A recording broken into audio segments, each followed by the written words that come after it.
Cover பண்ண போகிறேன். இன்றைக்கி என்ன செய்ய போகிறேன்னா ப்ரான் கஞ்சி தான் செய்ய போகிறேன். அதுக்கு நான் ஃபர்ஸ்ட் கடாய் வச்சுட்டு கொஞ்சம் எண்ணெய் ஊற்றி குட்டி குட்டியாக Arinja கார்லிக்கும் carat and egg plans போட்டு ஃப்ரை பண்ணிக்கிட்டேன். அதுக்கப்புறமேல்ட்டா குட்டி குட்டியாக கட் பண்ணி வச்ச ப்ரான்ஸ். எனக்கு ப்ரான்ஸ் ரொம்ப பிடிக்கும். அதனால் ப்ரான்ஸும் கொஞ்சோண்டு சால்ட், கரம் மசாலா, பெப்பர் இது எல்லாத்தையும் போட்டு நல்லா ஃப்ரை பண்ணிக்கிட்டேன். அதுக்கப்புறமேல்ட்டா வேக வச்ச அரிசியும் ஊற வச்ச பாதாமையும் போட்டு நல்லா அரைச்சி வச்சுருந்தேன். அந்த பேஸ்ட்டையும் இதில் ஆட் பண்ணிக்கலாம். நீங்கள் வேணும்னா நொய்யும் ஸ்ட்ரெயிட்டாக ஆட் பண்ணிக்கலாம். உடஞ்ச அரிசியை தான் நொய்ன்னு சொல்லுவாங்க. ஸோ நான் நொய்ன்னு சொல்வேன். எங்கள் வீட்டில் அதான் சொல்லுவாங்க. ஸோ நொய்ன்னு சொல்லிட்டு சொல்கிறேன். அதை நீங்கள் வேணும்னா ஆட் பண்ணி தண்ணி ஊற்றி பாயில் பண்ணிக்கலாம். இல்லைனா இந்த மெத்தடும் ட்ரை பண்ணலாம். இதுவும் ரொம்ப ஈஸி. இருக்கிறதுலேயே இதுதான் ஈஸி. அது கொஞ்சம் வேக வைக்கணும். இது வேக வைக்க வேணாம், ஜஸ்ட் ஊற்றி மிக்ஸ் பண்ணாலே போதும். சீக்கிரமாக வேலை முடிஞ்சிடும். சீக்கிரமாக வேலை முடிக்கணும்னா இந்த மாதிரி செய்யுங்க. இல்லை எனக்கு வேணாம் அந்த மெத்தட் தான் வேணும்னு சொன்னீங்கன்னா நீங்கள் அந்த மெத்தடை ஃபாலோ பண்ணி செஞ்சுக்கலாம். இதுதான் நான் செய்கிற கஞ்சி. இப்படி தான் நான் செய்வேன். செஞ்சு முடிச்சு டப்பாவில் பேக் பண்ணிவிட்டு எடுத்துகிட்டு காலேஜுக்கு போயாச்சு. காலேஜ் போனோடனே ரொம்ப சாக்லேட் சாப்பிடணும் டெம்டிங்காக சொல்லிட்டு சாக்லேட் வாங்கினேன். ஈவினிங் நான் என்னோடய ஃப்ரெண்ட்ஸோட போகிற ரொம்ப நாள் கழிச்சு போயிட்டு எதாவது சாப்பிடலாம் சொல்லிட்டு சாப்பிட்டோம். ஒரு பிரியாணி, ஒரு சிக்கன் ஃப்ரைட் ரைஸ் மட்டும் ஆர்டர் பண்ணி சாப்பிட்டோம். ஏன்னா அந்த அளவுக்கு கையில் பட்ஜெட் இல்லை. இருந்தாலும் சாப்பிடும் சொல்லி சாப்பிட்டு முடிச்சுட்டு ட்ரெயின் ஏறி வீட்டுக்கு வந்தாச்சு. வீட்டுக்கு வந்தோடனே எங்கள் அம்மா 2 ஸ்வீட் கொடுத்தாங்க. இது சாப்பிட்டு முடிச்சோம். எனக்கு ஸ்வீட் கிரேவிங் கம்மியாகலை. சரி அதாச்சும் ஸ்வீட் செய்யலாம் சொல்லிட்டு என்ன பண்ணேன்னா எங்கள் வீட்டில் இருக்க அரிசி மாவு எடுத்து ஃபஸ்ட்டு ஒரு 2 கப் போட ஆரம்பிச்சிட்டேன். எப்போயுமே எங்கள் அம்மா வீட்டில் தான் அரிசி மாவு அரைப்பாங்க. ஸோ வீட்டில் அரைச்ச அரிசி மாவு நான் எடுத்துக்கிட்டேன். அதுக்கப்புறமேல்ட்டா ஒரு 4 ஸ்பூன் இல்லை 5 ஸ்பூன் சர்க்கரை போடணும்னு சொல்லிட்டு தான் போட்டேன். ஆனால் அதுக்கும் மீறி தாண்டி நான் போட்டேன். ஏன்னா எனக்கு சர்க்கரை ரொம்ப பிடிக்குன்றதுனால சர்க்கரை நிறைய போட்டு கொஞ்சம் தண்ணி ஊற்றி அந்த டோவை நல்லா பிசைஞ்சு ஒரு சப்பாத்தி மாவு கன்சிஸ்டன்சிக்கு அது கொண்டு வந்துடணும். கொண்டு வந்துட்டு இப்போ நான் என்ன பண்ண போறேன்னா 2ஆக செப்பரேட் பண்ண போகிறேன். ஏன்னா இப்போ நான் கலர் ஆட் பண்ண போகிறேன். உங்களுக்கு கலர் வேணும்னா கலர் ஆட் பண்ணிக்கலாம், வேண்டாம்னா விட்டுறலாம். நான் இன்றைக்கி என்ன பண்ண போகிறேன்னா பீட்ரூட் ஜூஸ் ஒன்றுத்துலேயும் இன்னொன்றுல கொக்கோ பவுடர் ஆட் பண்ண போகிறேன். நான் பீட்ரூட் ஜூஸ் ஆட் பண்ணி அது பிங்க் கல்லாக வரும்னா எதிர்பார்த்தேன். ஆனால் அது பிங்க் கல்லாக வரலை. ஸோ என்ன பண்ணேன், அதில் மட்டும் கொஞ்சோண்டு ஆரஞ்ச் எசன்ஸ் ஊற்றிக்கிட்டு ஆரஞ்சு கலர் ஆட் பண்ணி நல்லா மிக்ஸ் பண்ணி எடுத்துக்கிட்டேன். இப்போ என்ன பண்ண போகிறேன்னா ஷேப் கொடுக்க போகிறேன். உங்களுக்கு என்ன ஷேப் வேணுமோ கொடுத்துக்கலாம். நான் இன்றைக்கி ரவுண்டாக உருட்ட போகிறேன். அதனால் ரவுண்ட் ரவுண்டாக உருட்டி வச்சுக்கிறேன். ஏன்னா ஷேப்புக்கு எஃபெக்ட் போடுற அளவுக்கு என்கிட்ட பொறுமை இல்லை. ஸோ நான் ரவுண்டாக உருட்டி அதை தான் ஸ்டீம் பண்ண போகிறேன்.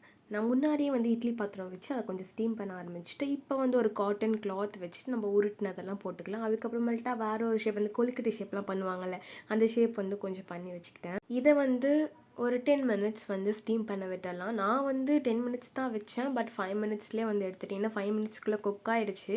ஸோ நான் நினச்சேன் அது நல்லா வராதுன்னு சொல்லிட்டு. பட் நல்லா தான் இருந்தது. ஆக்சுவலாக அந்த ஆரஞ்சு கலர் ரொம்ப வாட்டரி ஆகிடுச்சு.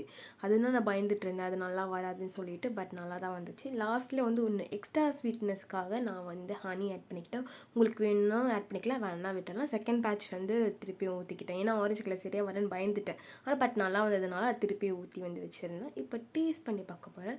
டேஸ்ட் வைஸ் செம்மையாக இருந்தது. எனக்கு ரொம்ப பிடிச்சிருந்தது. நீங்களும் கண்டிப்பாக ட்ரை பண்ணி பாருங்கள். நைட்டு சமைக்க எனக்கு சுத்தமாக மூடில்லை. எஃபெக்ட்லெஸ் தான் ஏதாச்சும் ஒன்று சமைக்கணும்னு சொல்லிட்டு யோசித்தேன். அப்போ ஞாபகம் வந்துச்சு இந்த கார்ன் ஆல்ரெடி வேக வச்சுருந்தாங்க. ஸோ எஃபெக்ட் இல்லாமல் ஒரு சூப்பரான ஒரு சாப்பாடு செஞ்சுருவோம் நைட்டு அப்படி சொல்லிட்டு என்ன பண்ணால் அந்த வேக வச்ச கார்னில் கட் பண்ணி போட்ட கொஞ்சம் வெங்காயமோ, காட்டன் சீஸ், அதுக்கப்புறம் கொஞ்சம் சில்லி சாஸ், கொஞ்சம் ரெட் சில்லி சாஸ், கொஞ்சம் மயோனஸ், கொஞ்சம் டொமேட்டோ சாஸ் இது எல்லாத்தையும் போட்டு நல்லா மிக்ஸ் பண்ணிக்கிட்டேன்.